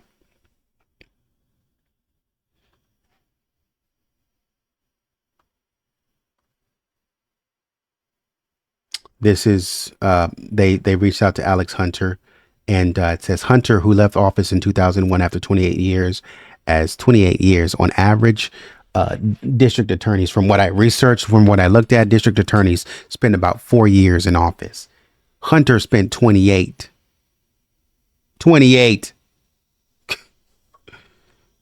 As a district attorney, declined to discuss the grand jury's actions, but he did issue the following statement via email.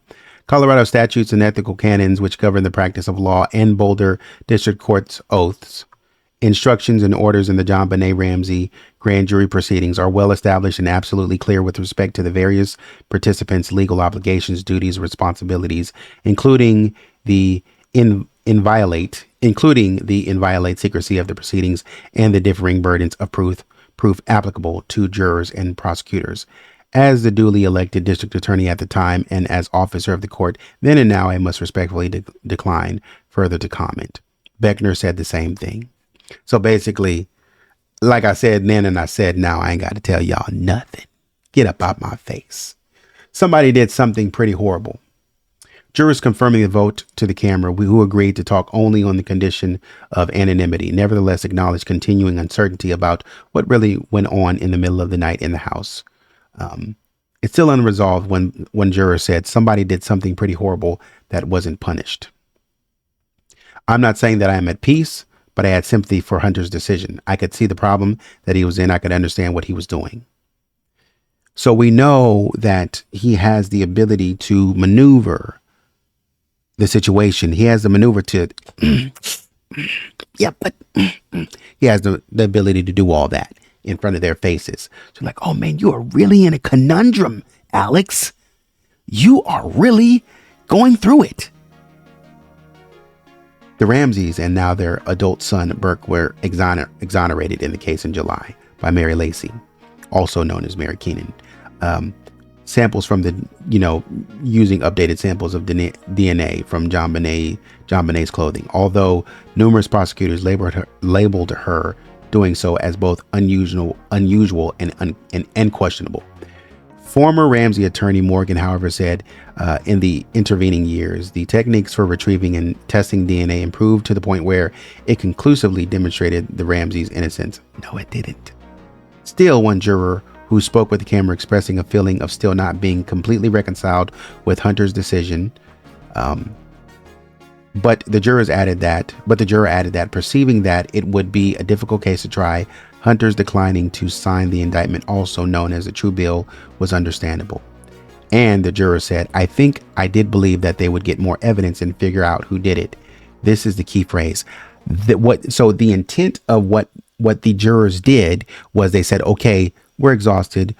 We're coming up on our 20 months. I think they had. We're coming up on the 20 months. We got to give you something. Alex is asking for an indictment. He's asking for something. We got to give you something. We thought that when we gave them something, they were going to try to go look for more evidence. You know what? That's what we all thought. That's what I thought. I thought, hey, you know what? You can go get more evidence. They didn't. They just shut it down and just walked the heck away. Another grand juror who confirmed the vote said, I think I have conquered the feeling of any acute frustration. I wanted to know what acute frustration was. Sudden and intense emotional response to opposition. Acute frustration is a sudden and intense emotional response to opposition related to anger, annoyance, and disappointment. It can occur when a will or goal is denied or blocked.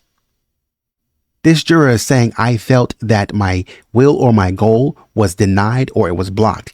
Everything that I had done, I had worked for, I experienced acute frustration because I felt like after everything I did, you just was like, oh, I don't want that crap. I've been working on this for 2 years almost. And you just gonna bust up and throw it down like it's trash, throw it down like it's nothing. It don't mean nothing. I'm taking advice from you.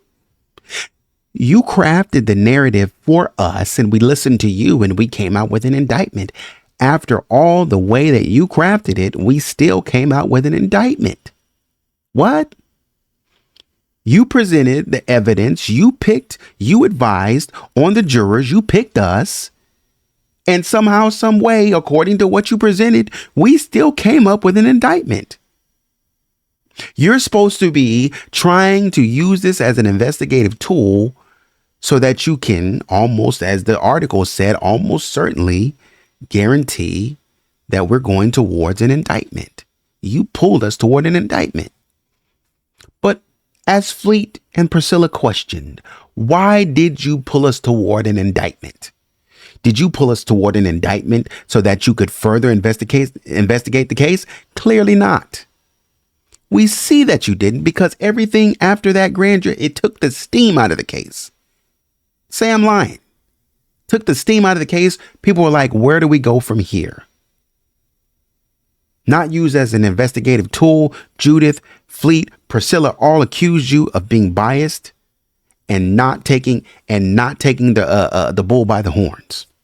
Another grand juror confirmed the vote, said, I think I have conquered the feeling of acute frustration. This is what we thought, and that's what you, the prosecutors, asked us for, and that's what we gave you, our opinion. The juror added, that was our job, and the rest of the legal procedure, they just do with it what has to be done. Several grand jurors declined to comment.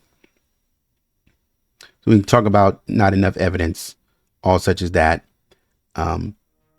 Juror process was traumatic.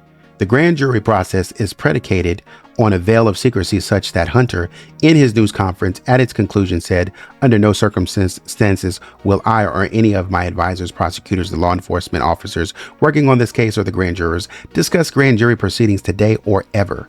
unless ordered by the court. The grand jurors who have nevertheless spoken about their Ramsey experience take pride in their service to the judicial system. I actually believe I did a good job with being able to pay attention to the actual evidence that was said, one juror said of the grand jury experience. I didn't go in there with my mind made up one way or the other. The juror talked about being bothered by seeing a disparity between what was presented as evidence and what was being reported outside the courthouse by the insatiable media.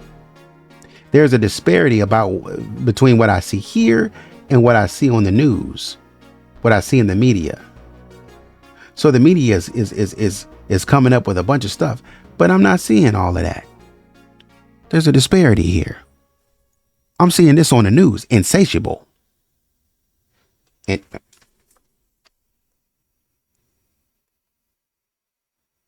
Insatiable. Impossible to satisfy. I just want to confirm.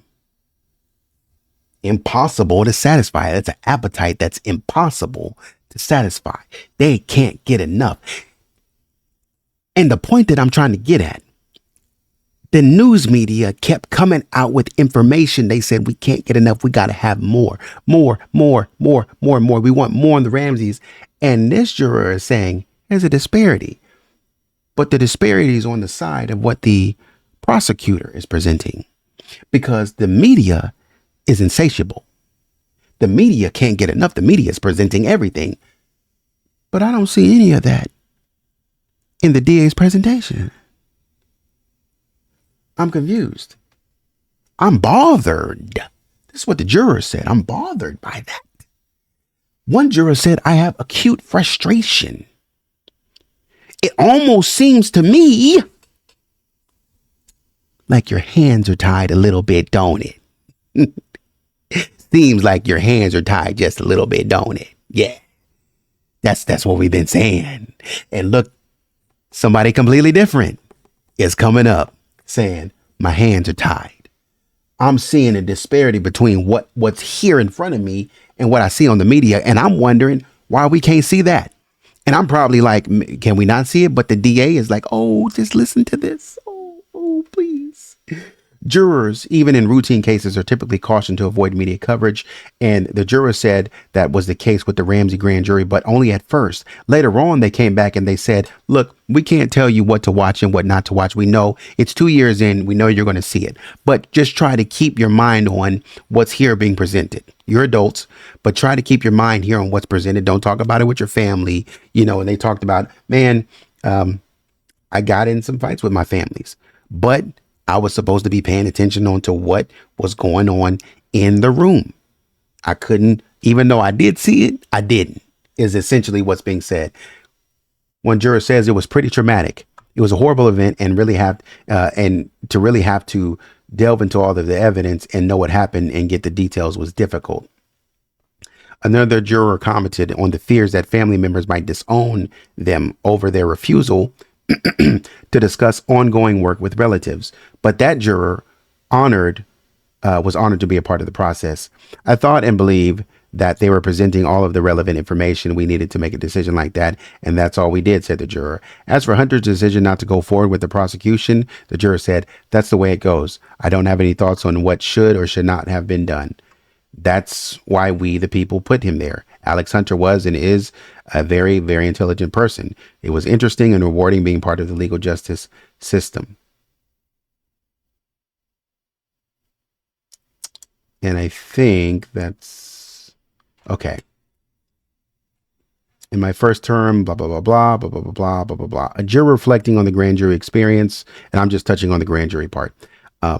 And Hunter's decision not to prosecute the indictment emphasized that the entire matter has long been out of the jurors' hands. How so? I believe and feel our effort was well executed, the results of which were, as they say, pro bono publico, for the public good, the juror said.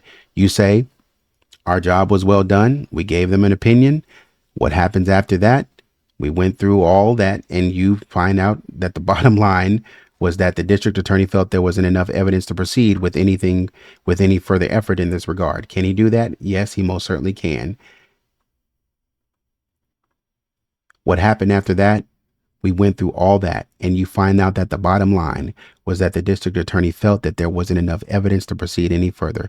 We went through all of that 2 years only to know at the bottom line, this man comes and says there's not enough evidence. You didn't say that in the grand jury room. You waited till we did all that, and then you're not going to sign the indictment. You're just going to walk away. Because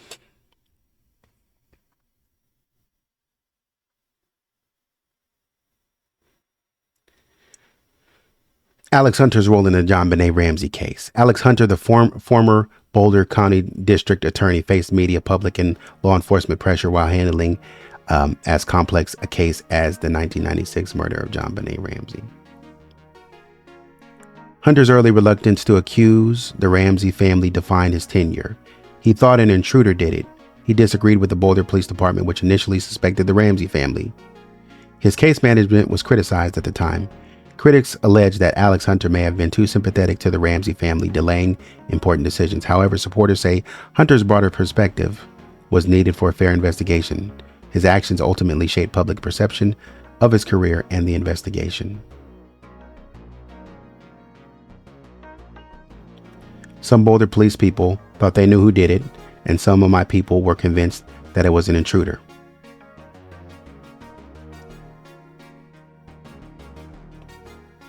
Alex Hunter's connection to the Ramsey family. Alex Hunter, his connection to the Ramsey family is one of the most debated aspects of the case. Many critics accused him of being too protective of John and Patsy Ramsey, particularly in the early days of the investigation. Despite evidence that allegedly pointed to the Ramseys' involvement being a point of focus in media and public discussions, Hunter continued to explore other avenues, including the possibility of the intruder. So when you are going through the evidence and the information with the jurors of the grand jury, you are exploring the intruder theory. That's where you're taking them. John and Patsy Ramsey were indicted by a grand jury in '99 for their daughter's death.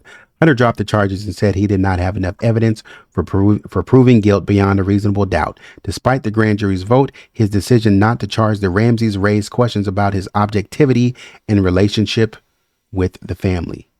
Couple of things. I don't believe the mom.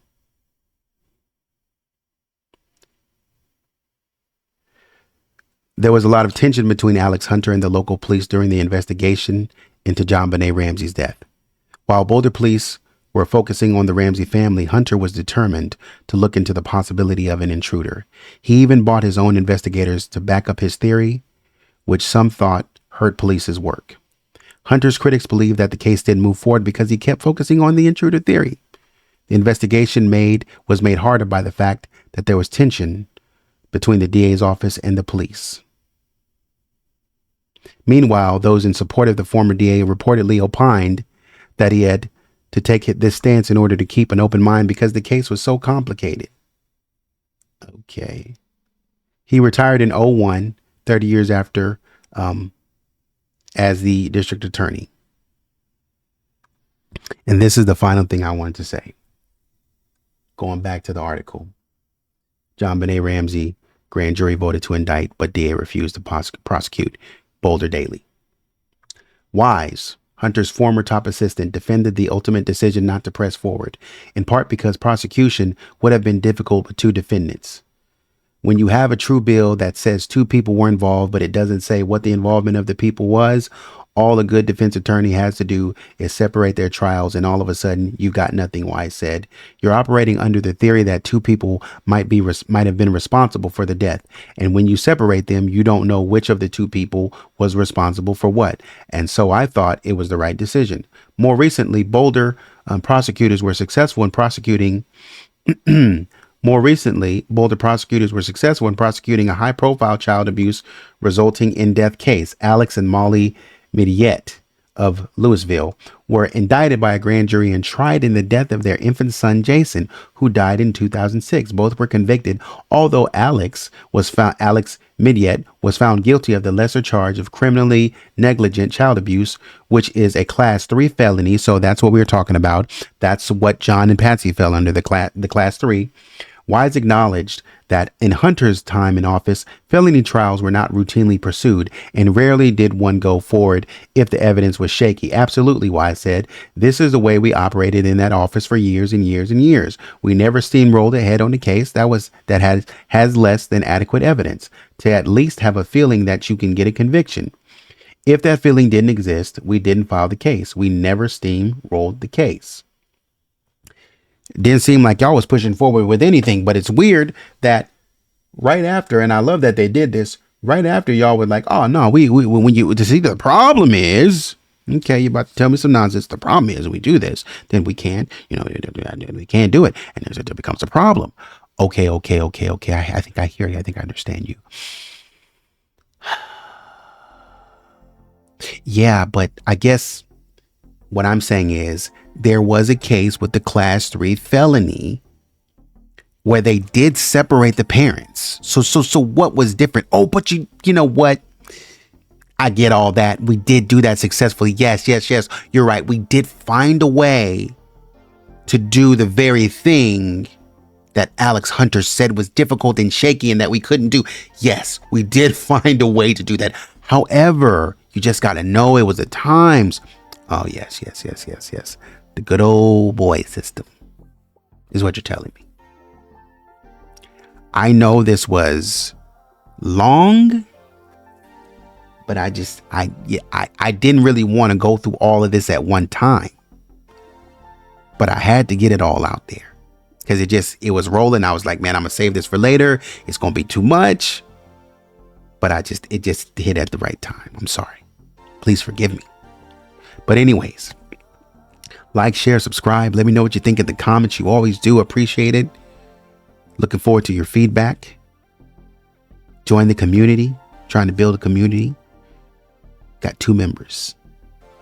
Doing good. But anyways, I appreciate you. I appreciate the community members. Until next time, have a great weekend. Have a great day. So on and so forth. Take care of yourself. If you're sick, rest up. Steph, I'm talking to you. If you're not feeling well, rest up. If you got a head cold, if you're sick in bed, anybody else that I'm forgetting, somebody else told me they were sick. Rest up. Take care of yourself. Anyways, that's the video. Until next time, take it easy.